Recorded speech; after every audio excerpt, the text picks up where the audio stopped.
Hey, este es papi y mi hijo Adrian Hernandez. See that right there, ladies and gentlemen? That right there, my father, signifies this is about to be a classic episode. Like it's gonna be a classic because it's the final episode of the 2022 year. I'm acting like we've been doing this podcast for more than a month and a half, but that doesn't matter. We need to make sure we close out the year with a bang. Shout out to my father. Shout out to you for clicking play on one of the billion podcasts that you could have choose from. You could have been playing your Xbox. You could have been watching adult films. You could have been doing a million other things, except you didn't. You chose us, and we greatly appreciate it. Welcome inside episode 6 of the Sporting Tribune Today, the 2022 finale. I'm your host, Adrian Hernandez. And first and foremost, I guess we'll start here.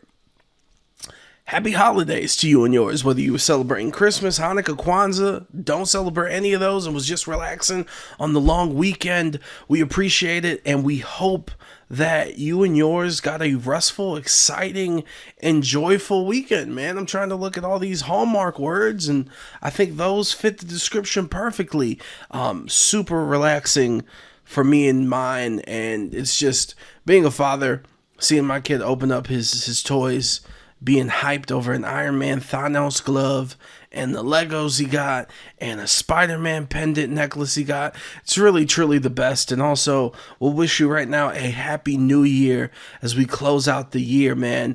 Very excited. The future of this podcast, the future of the Sporting Tribune. We got some things in the works coming here in 2023. And I'm happy to, how do I put this? We're going to explore. We're going to try some different things. We're going to find the right rhythm to get this thing really rolling and rocking and giving you the coverage you guys deserve, want, and need. I know December's been a little weird. I had the flu earlier, the holidays. I mean, even truth be told, we're recording this now, early hours of Friday. And we're done getting packed here as a family. We're heading out. We're hitting the road. We're not hitting the skies because the travel issues, my goodness. But we're going out to go visit family for New Year's when the ball drops. So we're running on fumes, but we're here and we're glad to close out the year. And speaking of the travel woes, if you have any, because I know a lot of people are affected, even here in Las Vegas, the airport here, Southwest has left thousands of bags, and we're 5 days after Christmas? Thousands of bags that are just all over the place. I'm hoping people that got medicine and just things for their kids. I'm just hoping that you're not stranded. And yeah, that's why we're not taking a flight to California. We're going to drive. And on this episode, though, we have a special guest, not just my father, who's the specialist. We have a special message coming up, not the one from my father. Like, that's just a bonus. And this episode's going to be a little shorter than the 41 minutes that we are trying to get you accustomed to, which is what it's going to be, moving forward. But if you didn't notice, last week, episode 5, we had a World Cup wrap-up with Nicolette Rojo and Chandrima Chatterjee. We had to play a snippet of that conversation because they talked so much, they were so passionate about it. And then we had to play a snippet of our conversation with Steve Karp, who covers everything Las Vegas here for the Sporting Tribune. Well, because we had to do snippets of both of those conversations, we dropped bonus episodes with the full thing on both of those. Super interesting. Like, consider it a stocking stuffer, you know what I'm saying? Because I know your favorite radio show, sports show, whatever, a lot of people are on vacation, and we kind of are, but we're putting in work to make sure you get the content you deserve. And it's not just here at the Sporting Tribune Today. I also want to give a huge shout out to the team working at the Sporting Tribune, our writers, because Ryan Sakamoto, Steve Karp, who cover the Raiders, who cover Las Vegas, they've got the entire scoop spectrum of this Derek Carr situation, what it means for him, the future of the Raiders and their quarterback situation. They've got all that covered. And then Cameron Nia has been covering so many ball games, I've lost track. Last I know, again, recording this on Friday morning, last night, Thursday night, was at the team dinner for Utah as they prepare to get ready to play in the Rose Bowl, eating just a sexy... Honestly, he posted the picture of the steak. it was orgasmic to say the least, personally for me, where I viewed it from my phone. I let out a slight moan because I love steaks and I'm passionate about food. So he's eating good and he's giving you good coverage. So check out all his work at the Sporting Tribune. And also Fernando Ramirez, who is getting you ready for the Chargers finally making the playoffs. Justin Herbert on the big stage. It took long enough. Our NBA guys who have been covering the Lakers and Clippers the entire season, as we're going to switch gears here shortly in 2023 and gear up for basketball coverage. But before we get to our special guest, I am here in Las Vegas. And I mentioned with Ryan and Steve, who have been covering the Raiders situation, the Derek Carr thing happened. And not only that, I didn't take notes. I wanted to speak from my heart and my initial thoughts and give it to you straight on how I'm feeling without any opinions or statistics that I could have memorized. No, I want to know everything that I have in my brain and give it to you straight. So I want to start off with the Christmas Eve game against the Steelers, which was essentially a playoff eliminator for both teams coming into that game with 6-8 records for both teams. Derek Carr throws 3 interceptions. Not only that, the Raiders blow another lead. They lose to a team whose offense is terrible. The Steelers' offense is awful, and I do realize they got some talented wide receivers. Kenny Pickett's a young dude. The weather was not favorable for either team because both quarterbacks had interceptions because the wide receivers couldn't catch the ball, because that ball probably hurt like hell because of how cold it was, and that must have felt like a brick. I get it. The Steelers' offense is terrible. So you gave up another 10-point plus lead as they were leading. I think it was 13-3. You give up that lead. You lose to that offense. Defense played great. In terrible weather, you'd figure you'd run the ball regardless of your personnel. But certainly when you have Josh Jacobs, who leads the league in rushing yards and should end the season with the rushing yard title, he only ran it 15 times. I believe he only had 40 yards. I do know that the Raiders are 0-6 this season when Josh Jacobs runs for less than 20 times. Devontae Adams played in Green Bay his entire career. He knows what it means to play in crappy weather. 3 catches, I believe, for 15 yards. I can't remember how many targets he got. It was minimal. What are we doing? What's going on? Is it Derek Carr with his progressions and he's not seeing them on the field? Is this the scheme that Josh McDaniels is putting up? Because earlier in the season, they weren't running the ball enough with Josh Jacobs. This has been the theme, and I don't get it because I thought we were all on the same train after the Seattle game when he had that 90, 80-yard run in overtime to seal the deal to beat the Seahawks in Seattle. And after the game, too, I'll bring it up, too, as I think it plays a big part to everything going on. Josh Jacobs talks to the media and essentially says, I'm tired of this ish. I go in and bust my ass every week. My teammates come in and bust their ass every week.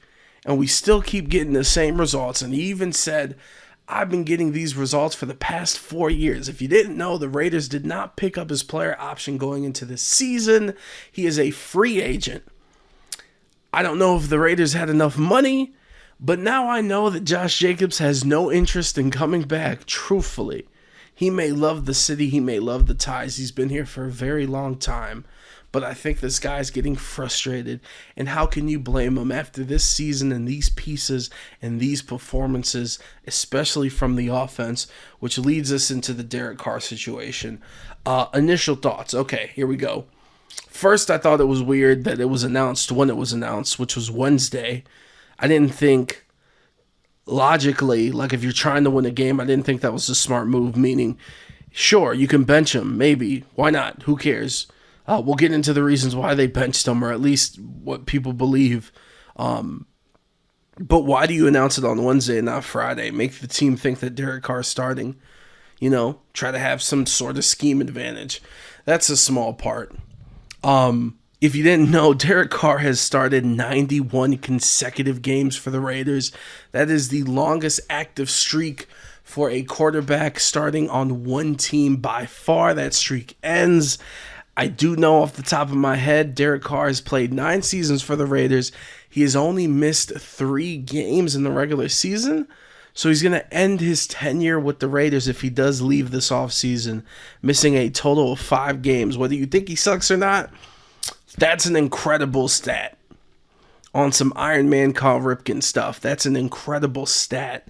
Now, some of the things that are being brought up on why he was benched, just logically for the team outside of his performance, is the contract details where if Derek Carr does get hurt, which, by the way, the offensive line is at 15 different variations this year, and it's surprising that he hasn't. And maybe because they're playing the 49ers, the best defense in the league, with Nick Bosa, who's going to end up winning Defensive Player of the Year, probably a smart move not to play him so he doesn't get hurt. Jared Stidham, congratulations, dream come true. Go up against that defense for the first time in your professional career. So if he gets hurt, Derek Carr, that is, if he gets hurt, they're going to have to pay out his contract. So I understand that.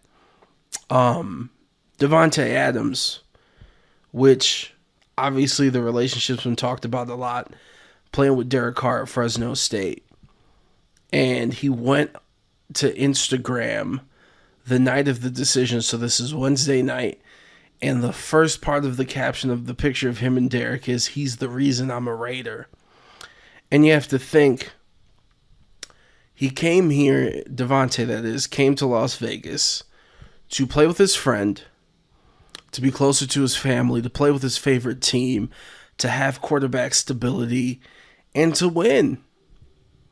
And I don't think anyone could have imagined that this season has gone the way that it is. And to Devontae's credit, you know, the media asked him, and he said, "Look, I love Derek Carr. I love him. That's my friend. That's my true friend, whether I'm on this team or not. But we still got a job to do, and we got to finish this season as best that we possibly can." But this offseason is just... This offseason is going to be fascinating, man. Like, is Derek Carr just going to retire? He's brought it up a whole bunch of times that he'd rather go play golf and go be religious like he is and deal with being a pastor at his churches in Fresno, here in Las Vegas, than have to go to another team. Obviously, he has a, what is it called? Why can I not think? I'm sorry, guys. The no trade clause. Like, who's he going to go to? Is he interested in doing that? You know, Vic Tafur of The Athletic, who does an amazing job covering the Raiders, said Mark Davis was essentially out on him. And that's another thing on this process that I don't think people are realizing, because Derek Carr hasn't had the greatest month. A little Jekyll and Hyde this December, but he hasn't had the greatest month. He's lucked out with that Patriots ridiculous win.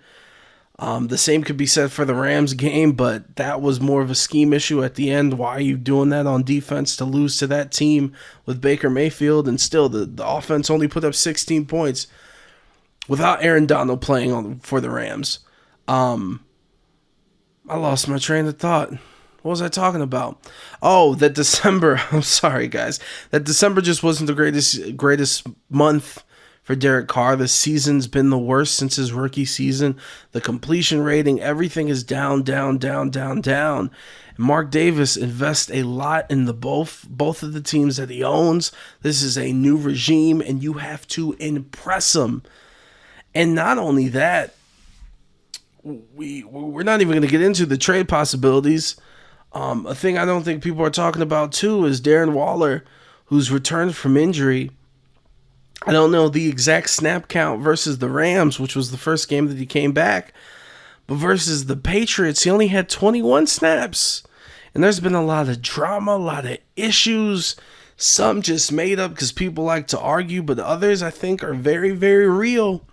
And I don't think this front office, I don't think Josh McDaniels really rocks with Darren Waller, which is kind of shocking because they gave him the contract extension even though he had 2 years left going into this season, and for some reason they paid him, and now he's 31 years old, and your greatest asset is your availability, and he hasn't been available these past couple years, and now he's older. Are they going to trade him? Like, there is a lot of different ways this can go. And I'm sorry if I was rambling and I didn't have all the things off the top of my head. I apologize for that, but I will make it up now because it's time to go to our special guest. If you didn't know, not only do I do this podcast here for the Sporting Tribune, I also am a radio host and content creator, quote unquote, for Odyssey and Odyssey Sports and 1140 The Bet Las Vegas specifically, which gives me the opportunities to talk to some amazing people, especially this past year, including my conversation earlier this month, a few days ago, with Michael Smith of Amazon Prime's Thursday Night Football crew. So, without further ado, we're closing out the year properly on episode 6 of the Sporting Tribune Today. Here's Michael Smith. So first and foremost, welcome to the show, and thank you for that. That means a lot. I received those. I really appreciate it. It means an awful lot because as I get older, and I just left an eye appointment. You start to take stock of what was it all for? What did I do? What did I do for other people? What did I leave behind in this business? So that means a lot. How's therapy going, by the way? Therapy's going really good. I actually I need to be a little bit more consistent because I'd be flaking a little bit. And also there's an age gap too. Okay. Where, I don't think she really knows me. And sometimes I get mad because I feel like she doesn't talk enough. And maybe it's because I'm in radio. It's like, no, I want you to interview me. Yeah. I don't want to just keep talking. I came here, you ask me questions, now I tell you what's going on. But thank you for asking. I have a question for you though. I need to do. The reason I ask is this. It's one of those I need to do this. I need to do this. And going into 23, I'm not a big New Year's resolution person. And I know that when I start doing it, I'll be like, why didn't I do it a long time ago? I also want my kids to do it. It's just something that I procrastinated on. And I've always been kind of like somebody who solved my own problems and self-diagnosed. I know I need to do it. I don't have any stigmas about it. I don't have any shame about it. I'm just a procrastinator. So yeah, every time I hear somebody doing it, I'm like, damn, I need to do that. Well, I will say the one thing too that's super beneficial, and shout out to the mother of my child who forced me to go, is even when you're you don't have anything pressing in your life, just to be able to vent and just talk about whatever. It's like going to the doctor. You gotta be sick. Yeah, no, 100%. And you brought up your kids, and that's kind of where I want to start. Christmas is coming up. I got a 4-year-old son. It's my firstborn. Still navigating. First off, thank you. I'm still navigating and discussing with his mother what we do with gifts. And we kind of had an argument this year. She said, "Look, let's do 5 gifts, 2 and 2 small ones we combine for a big one." And financially and honestly, logically, that makes sense. But to me, that's a 2-minute show on Christmas. He needs to be flooded with wrapping paper and open up all this stuff that they ain't gonna use. Yeah. Where should I be in that line? Do what feels right. We overdid it. Our entire living room would just be flooded with stuff for all 3 of our kids, each of them. Obviously we had my first, she's 16 now. My second, my son is 14. My youngest daughter is 10. We always overdid it, only to end up complaining as they got older that they were spoiled. It's like, well, who did that? It got to a point where they would just open them and they open the next one and forget about the last one. It's like, well, wait, what about that one? So do what feels right, man. I feel like we do what we do. We work the way we work, especially when you have a kid, it gives you that, or kids, it gives you that purpose. And so I don't apologize for spoiling my kids. My wife says I give them everything they want. I'm like, I'm not working for me. I don't need anything. I'm not taking my money with me. I do what I do and in the hopes of being successful, not for my own ego, but to spoil my kids. I get joy out of spoiling my kids. And so I think you would get that same joy as long as you give them that perspective along with that. That's the same thing. I take so much pride that my son has every Marvel figure of all the movies. You got to put respect on his name. Raising them right. That's good stuff. And before we get into football, I do want to ask you about your career. So it's been cool. Last week was the 20-year anniversary of Around the Horn. So I kind of went back through that history, obviously talking to Jamel. And, when it comes to your rise, if people don't remember, don't realize, you were covering the Patriots at such a young age and at the start of the dynasty. And then you get to ESPN in that transition where, these writers and columnists from not wanting to be on TV to being like the main purpose of the show. And you were doing that at such a young age. So not only were you a young dude doing this, where on the sports reporters, no disrespect to any of them, and RIP John Saunders, no one was under 40 years old on that show. So you're coming in as a young dude, you're coming in as a black dude. Did you ever get a chance to, in that moment, to kind of realize like, yo, I'm doing this? Or were you so like in the thick of it? And also looking back, what do you account, like, was it your work ethic? Like, why do you think you rose so prominently and so quickly? Well, first of all, I appreciate the question. No, I didn't. It's a regret that I have. I did not appreciate it. Maybe I just couldn't, because it's like when I was that whirlwind. Well, but not just that. It's kind of like Dan Marino going to the Super Bowl in '84, his second year. It's like, oh, it's gonna always be like this. And so I think, I always expected excellence and demanded excellence of myself. I was always a hard worker all the way through school. And so when I started to achieve at a young age, it felt like, yeah, this is what I'm supposed to be doing. I felt like I belonged. I didn't feel like, wow, I can't believe I'm here. And I didn't feel like, wow, all my hard work is paid off, because I had just graduated from college. So it just felt like the natural progression. And so I never stopped to appreciate what I was doing and how soon I was doing it and how awesome it was, because I was always focused on the next thing. And that prevented me from being in the moment. It prevented me from really appreciating how blessed I was and how fortunate I was to be doing something so fun and to be around, the teams, the players, the stories, the colleagues that I got a chance to get exposure to. So that was the appreciation part. The second part was why. Man, I don't consider myself to be any more talented than anybody else doing this.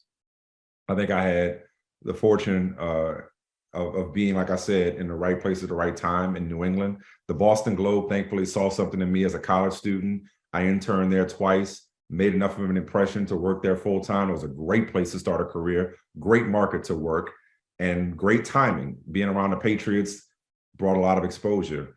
ESPN at the time was leaning more into talk television and debate television, whatever you want to call it, featuring a lot of writers. I was a young guy.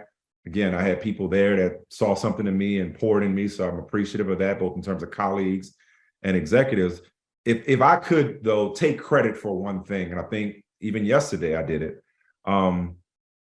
even at this point in my career, even 20 plus years in the game, even at 43 with kids and stuff to do, I always have to remind myself, like, I got here because of my hustle.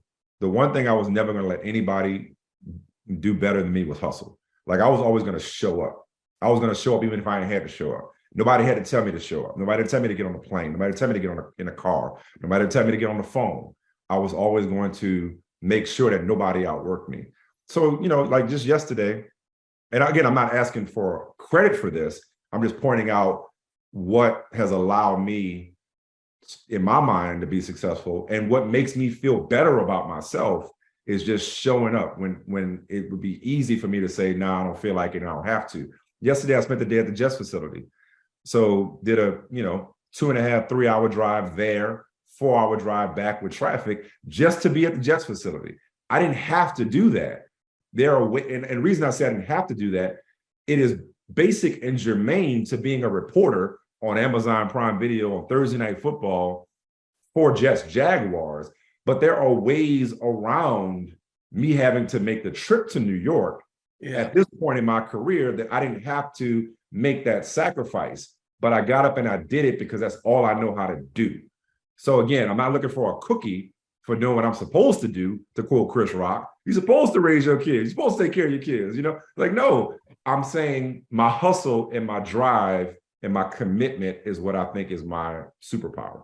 Does that make sense? No, it does make sense. And actually, I'm glad that you said it, because even doing these interviews on Zoom, I've had to fight to be like, no, we need this because it's video content. Like, y'all think this is just going to go on the radio and then exist for those as it happens and then just go away? Like, no, we need it. It's super, super important. I do want to ask you, though, because that's what I say to anybody who just like asks me for like career advice or how do I get in the game or how do I get to where you at? This and that. Like, you got to just grind and you got to love the process. Like people say, trust the process. Trust the process does not connote loving the process. Okay. As in, like, trust the process mean, all right, there's a reluctance to that. You got to love the process and be like, I love being boots on the ground. I love being in airports. I love being on the road. I love talking to people and not worry about the results that the process yields. Those will come in time. But if you're worried about results and recognition, you're going to get frustrated. If you just love the process, it'll come before you know it. It's a dangerous game. And I do want to ask you, as you bring that up, like, so for me, not to go into a deep dive in my history, but I was up until this point, up until this last year, I wanted to be in radio since I was a little kid, and I wanted to be in sports radio, but my path led me to hip hop, which was cool too, because I loved hip hop and doing hip hop radio. Yeah. And I transitioned into sports radio. And this year, like, first off, I learned that it's so much different because it's not a barbershop. There's someone on Twitter who's like, he actually scored 22 points, not 25, you idiot. So you have to make sure everything is correct. But not only that, there's so much content that there was a point where I was trying to listen to everything because I wanted to know everything, because I didn't want anyone to checkmate me on the argument or on air in an interview and not know what I'm talking about. Like, and it's a rabbit hole. And I know you know your stuff and your work ethic, but you also know the game and you know the history. Do you think, like, if you were coming up now, like, that would be one of, like, something that would give you trepidation or kind of drive you crazy because there's so much content and good stuff everywhere? I couldn't imagine coming up now. I got out of the NFL newsbreaker insider reporter game for real right around 2009. Did you sleep while you were doing it? Well, but there wasn't Twitter. That's my point. Okay. True. When I was a national insider for ESPN, it was 04, 05, 06, 07, 08. Around 09, I started to transition into a studio host. And that started me, doing Outside the Lines and College Football Live and NFL Live and ultimately Numbers Never Lie, His and Hers, Sports Center, so on and so forth. But when I got out of the newsbreaker hustle and chasing, trying to, like, get scoops game, Twitter was just getting started. I could not imagine trying to break in now.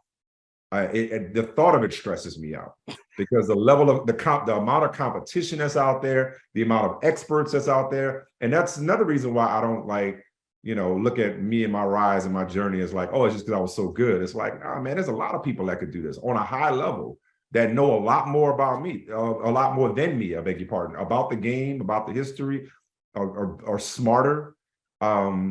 So yeah, man, like, trying to come in now, God bless anybody trying to break in now, because there's just so much information, so much content. It's so loud. For your voice to cut through is certainly a challenge. Well, listen, I'll take that. Look, we pushing through, we trying.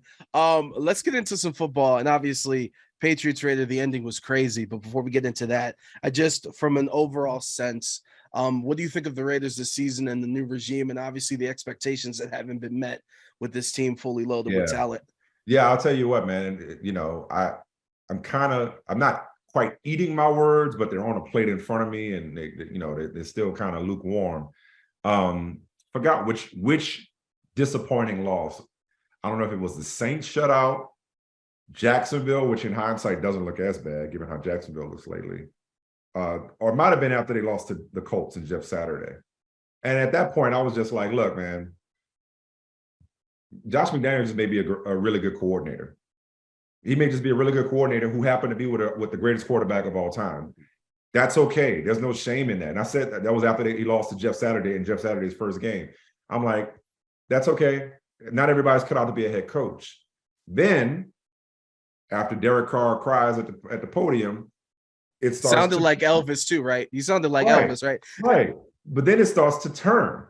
And I remember being in the green room with my colleagues from Thursday Night Football, and I was like, this is during the Rams games. We had them against the Rams on Thursday night. At that point, I don't remember what the score was, 13-0, 13-3, 16-3.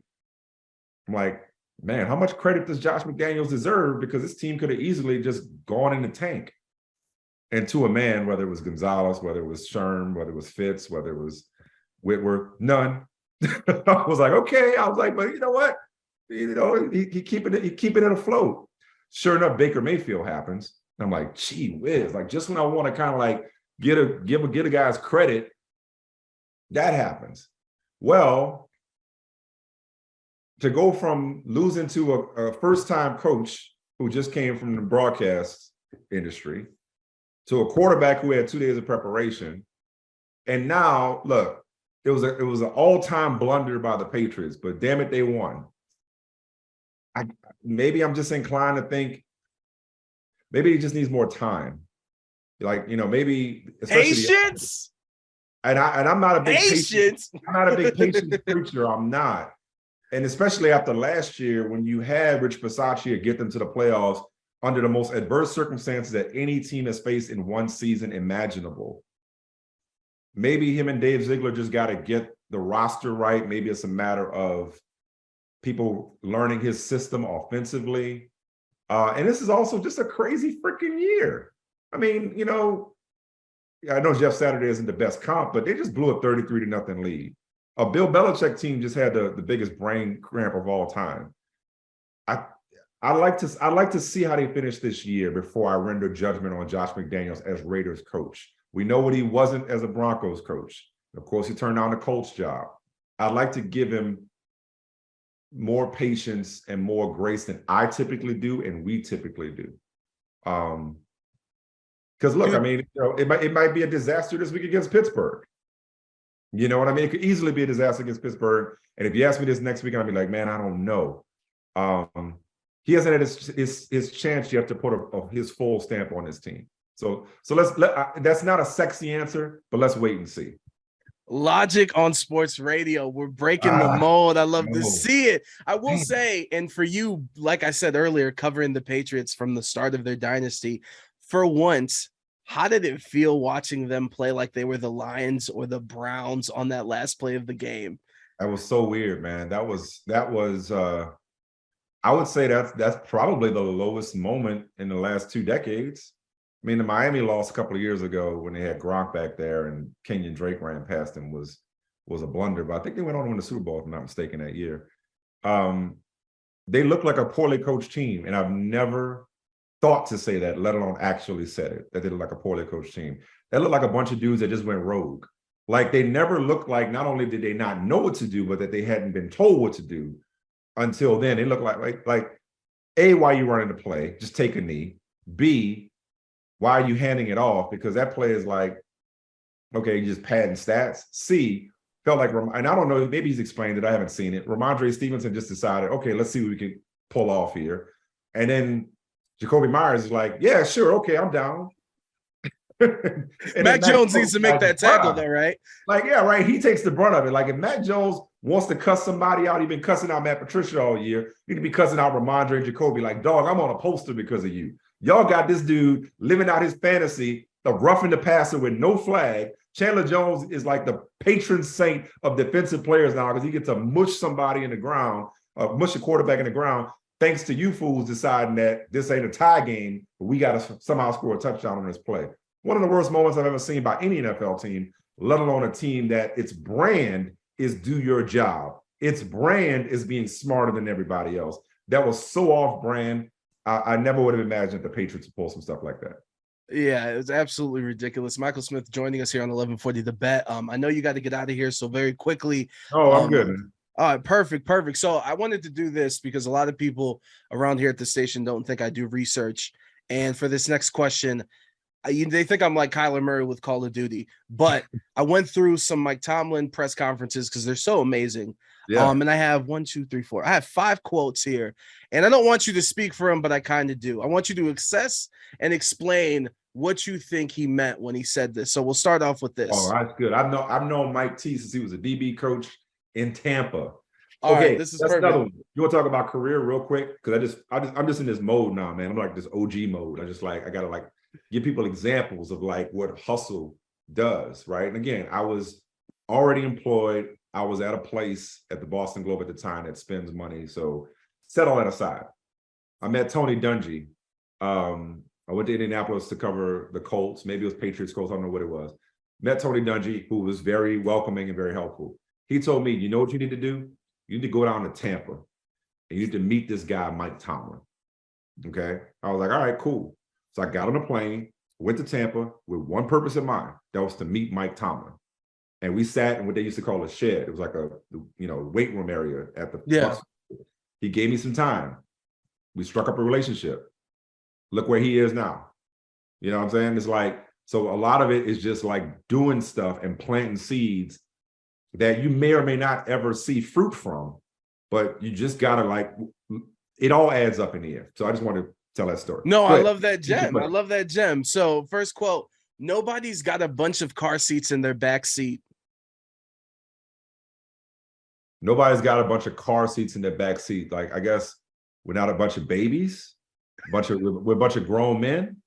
I think so. I think that was what everybody's an adult here, I guess. Everybody's grown, or we don't have any, we're not carrying any babies. That would be my guess. Either that or it's like a coverage question about their secondary. But anyway, we'll move on to the next one. We will always be trying to put that 8 pounds in a 5 pound bag. That work is never done. 8 pounds in a 5 pound bag. Yeah, I don't do much yard work myself. I'm making him sound like the Riddler. I'm starting to realize. No, look, Mike Tomlin press conferences are a thing of beauty. Like, I mean, we get our a brother from another on Peacock, the show I do. We get our kicks out of it all the time. Like the Tomlinisms are yeah. I guess it's like a gardening joke. Maybe I need to do more manual labor, but yeah, a gardening reference. Yeah. And we'll do 2 more quotes. We're still squirreling those nuts. I never heard that one.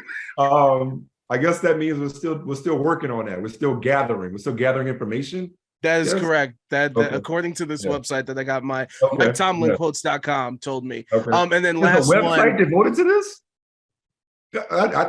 Theater of the mind. Theater of the mind. I was today years old when I learned this. Man, you put me on to something. I got to go check this out. And then last quote from Mike Tomlin is earlier this week talking about Derek Carr.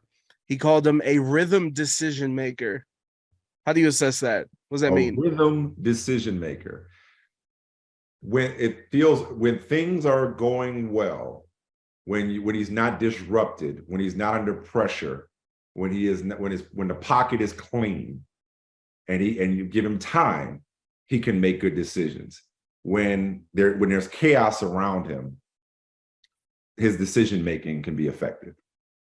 Well, which I think as a Raiders observer, I think you know that to be the case. 100%. 15 different iterations of that offensive line. About to be 16 on Saturday. All right, last 2 questions. As we head into the playoffs for the NFL, what is the biggest storyline that you want to pay the most attention to?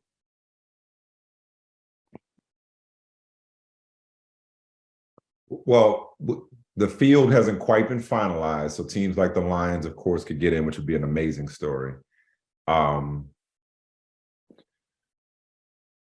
would say, you know what? I'll go back to last year, because I was a big, not even bandwagon rider. I built and gassed up the Bengals bandwagon. That's what was in my head. Joe Burrow, you can make an argument for Joe Burrow as the best quarterback in the league right now. He's in the conversation. MVP conversation too, right? Huh? Would you put him in the MVP conversation as well? Certainly. And the AFC has, Josh Allen, of course, Patrick Mahomes, and, Lamar Jackson to a slightly lesser extent. I'm sure I'm missing some. I'll say Jalen Hurts. I don't want you to get. Well, just AFC. Okay, got you. AFC. I mean, Tua's on the come up in the AFC. Trevor Lawrence is on the come up in the AFC. Like the AFC, there's a lot of young guns in the AFC. I don't know if you remember that movie. But point being, like, it may be Joe Burrow's conference. Like last year, people looked at the Bengals like, oh, cute story, one-off, they got lucky. Like the Bengals may be coming for it again. So I was saying the AFC, the Bengals, and you mentioned in the NFC, like in a league where the old saying is more games are lost than they are won, in a league where so many games come down to one score. Last week we saw 3 17-point comebacks for the Eagles to be 13-1. Micah Parsons got in some hot water for saying it's not Jalen Hurts, it's the team, it's both. And I think you got a chance to see that this week. What a remarkable season, but can they do it when it matters in the playoffs?